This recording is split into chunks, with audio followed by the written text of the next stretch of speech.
Quick saving.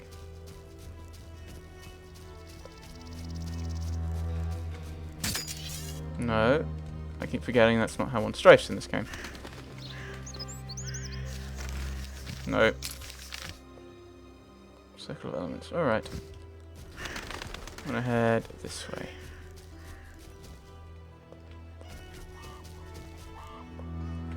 Oh, Hermit's Hut. Okay. Where's the midday bride? Charge!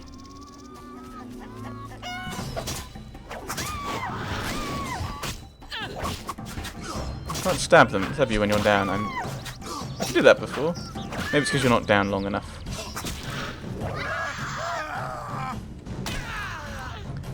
Can you move again? Give me a bit of time. Ah, come on. Meaningless pirouetting is meaningless. Stop it. What you're doing is allowing... Oh, we're getting too close.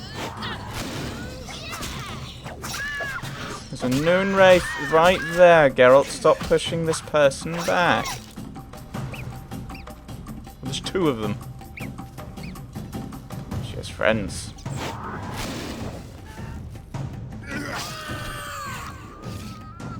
They didn't notice. Good. Oh! A thing happened. Geralt! I asked Alvin! you to hide if it turned dangerous. I hear voices from all those women who live here. They're dead, Alvin. So many fear me. When they think I can't hear, they call me the Devil's Child. Those people, they're just afraid of what they don't understand. I want them to like me. I don't want them to die. What should I do? Keep your gifts a secret. The lives of the gifted are rarely easy. Your visions are a gift, not a curse. It's up to you to use them for good. Destiny isn't everything. We're masters of our own fate. Right.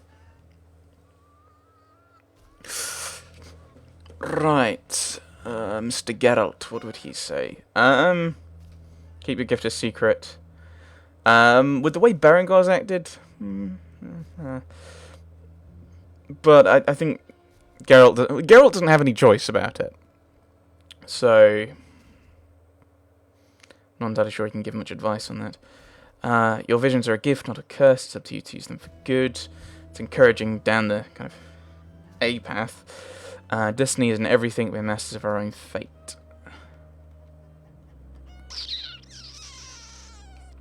That's kind of what Geralt's been going down, but I think we're going to try and say this to him. Your visions are a gift, not a curse. It's up to you to use them for good. Your visions are a gift, not a curse. It's up to you to use them for good. I'll remember that. Hooray, remembering. So I've got to find the craftsman who can reassemble them. Let's go and talk to the hermit. I don't think he can assemble them, but I think... Everything will try. It's unavoidable. But you remember, but the Lady of the Lake said to speak to him, I think.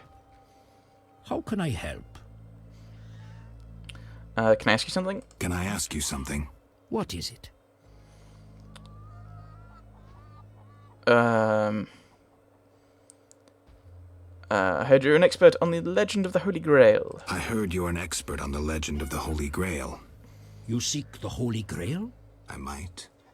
Let's talk first. Know that the legend of the Holy Grail has been studied for centuries. It's been interpreted in myriad ways. You must know an abridged version. Say, 3 theories? There are hundreds. But all right, 3. The classic theory, of which I myself am a proponent. The conspiracy theory. And finally, one of the most mysterious. The philosophical or mystical. Which one first?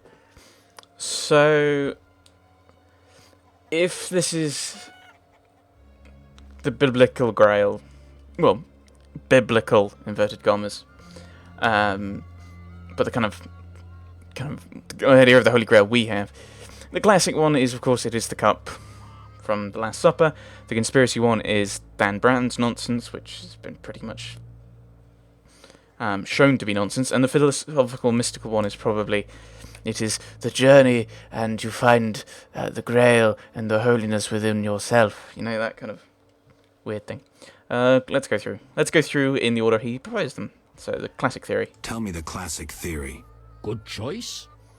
The Grail is a cup, a powerful magical object whose meaning cannot be fathomed by even the most powerful sorcerers. This chalice possesses the power to heal all diseases, poisonings, and wounds, and pain will turn into power. One theory also states that in the hands of a rightful ruler, it can heal entire lands and protect their inhabitants from danger, creatures of the dark, natural disasters, and so forth. Sounds like Dandelion's ballads, only without a love story. All who drink from this miraculous cup are healed, fortified, and enlightened to understand the truth. So, the Arthurian legend of the Holy Grail, which is kind of where the Grail started. Obviously, you've got the healing, what he says there. That's true. The protection in the hands of a rightful ruler, and the protection is also found there, if memory serves. Because it was... was it taken away? Oh, no, that was the Spear of Destiny, the Spear of Longinus, which was the spear that was thrust into Jesus' side. Was used by, was it Balin or Balan? I never know which one. I never know which one's which. That's the problem with brothers having two similar names in these kind of stories. One of them was a guest at in the castle of Parzival. Name began with a P, certainly. Or was one the Fisher King, and the other became the Maimed King? Because the Maimed King was stabbed by the Spear of Longinus, which... Oh, but then that's the thing, is the Grail was still there. But that, the Dolorous Stroke, caused, kind of maimed him, and also kind of really badly affected the land. Kind of as he was saying. And then the Grail was taken by Galahad, who used it to cure the Maimed King, and that resulted in curing the land. So... there's kind of, yes, this is Arthurian legend. Let's move on to the conspiracy theory. Let's move on to the conspiracy theory. That one sounds interesting. This was popularized by Bronze Dan and begins with a convoluted theory about the derivation of the word Grail. A few tortuous pages in, we learn the Holy Grail is actually Sangreal, which in the Elder tongue denotes royal hallowed blood. Bronze Dan concludes that the Grail is actually the descendants of the prophet Lebioda. I assume that go on is actually something I should have clicked for the classic theory, and he goes into more detail about it. And Bronze Dan Brown, yes. Right, so let's go back to the classic theory and say go on there. Actually, no, let's say go on for this one, shall we? Go on. These descendants, talented in the ways of magic, were protected by a secret organization before they ultimately mixed their own blood with that of En Seid, the knowledgeable one. The theory goes on to present the tempestuous and twisted fate of Sangreal, but the author gets lost in his arguments, often contradicts himself. Generally, it turns into an unholy mess. Enough genealogy and genetics. I sense that's a false trail. Which theory should I present next? Okay, so it's... you go through it, you say go on. Okay, right, okay. Let's do the classic theory again, then. Tell me the classic theory. Good choice. This sounds like... all who... Now, I haven't actually... going back to it, I read the Da Vinci Code a while ago, but I haven't read it in a long time, because it was badly written. Let's move on. Go on. Knights have been seeking the Grail for ages, yet none succeeded. Both the noble Lancel and the bold Bors failed.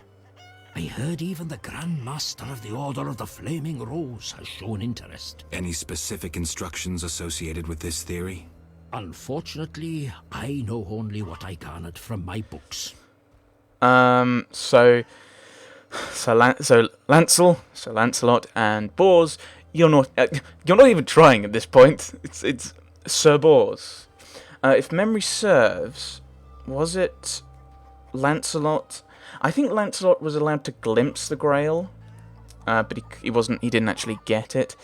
And I think the three who were there, Galahad, Percival. It may have been Bors as well. The third may have been Bors. I don't think any of the Orkney Knights were there. Right, sorry. Yes, really excited. Arthurian mythology. Yay. Well, Arthurian legend. Okay, so the philosophical mystical one then. The philosophical, mystical one. The most esoteric. The Grail is a concept, a general understanding of good. The search for the Grail is nothing beyond an ordinary quest for perfection. Interesting. The Grail has no specific form or shape. It differs for each individual. It can be an object, an idea, a discovery. It can also be a search for the truth about oneself. This theory claims the quest for the Grail to be the goal in itself. The result is of secondary importance. What are you suggesting? I serve the lady and am more insightful than you think. I know you return to the world of the living from death, presumably in search of something, but that is none of my concern. Just remember one thing. What? At the end of your journey, the Grail may prove to be entirely different from what you initially expected it to be. Then it's not a... If it's not... It should, I'm fairly sure that Grail is a cup. That's... A Grail is a cup. Though I might be incorrect there. So, it's a search for the Holy Grail, but it might not be a cup. Then it's not a Grail! Sorry, that's just me. Right, thank you, farewell. Thank you. Farewell. I don't know what conversation we had there. I should probably ask about those.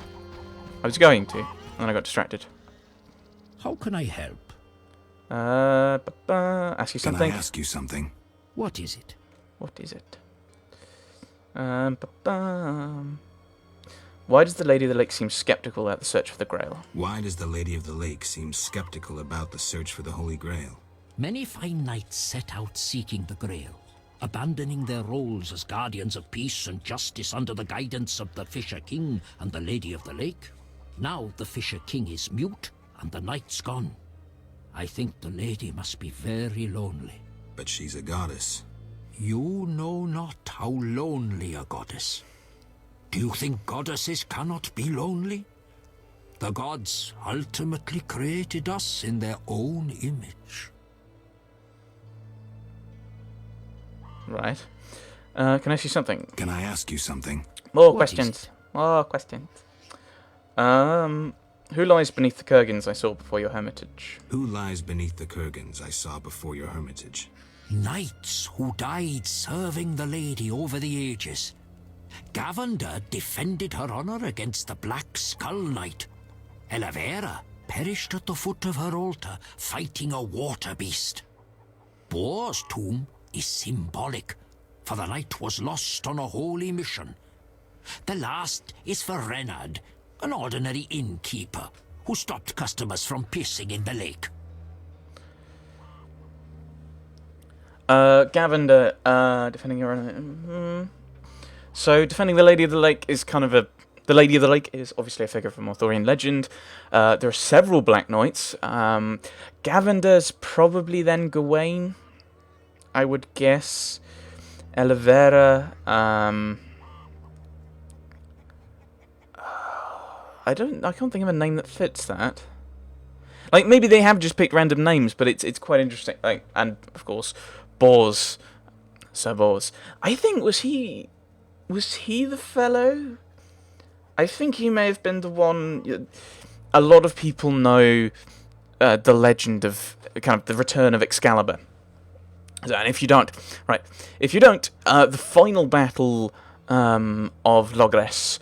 so this is the final battle, Arthur and his army versus Mordred and his army.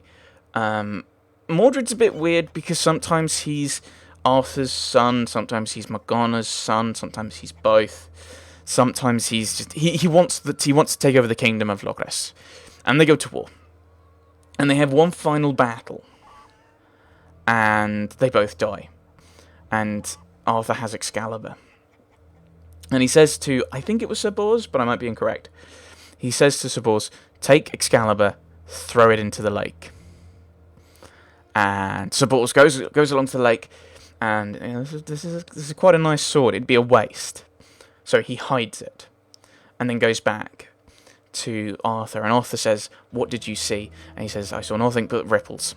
I saw the ripples that went into the lake. He said, falsehood. Go, throw it in the lake. Tell me what, and then come back. And so he goes back. He again looks at the sword and decides not to do it. And he goes back. He says, what did you see? And he says, I did. He's like, no, that's all I saw. All I saw were the ripples when I threw it in. He said, you are a false knight. Your king is dying, and you lie to him. Go and throw it in the lake. And obviously the third time he picks it up and goes, okay, I should probably do this. Throws it in, and the Lady of the Lake's hand reaches up through the lake. Well, not through the lake, but out of the lake, out of the water, grabs the sword, kind of points it upwards in a salute, and then pulls it back down. He goes, what did you see?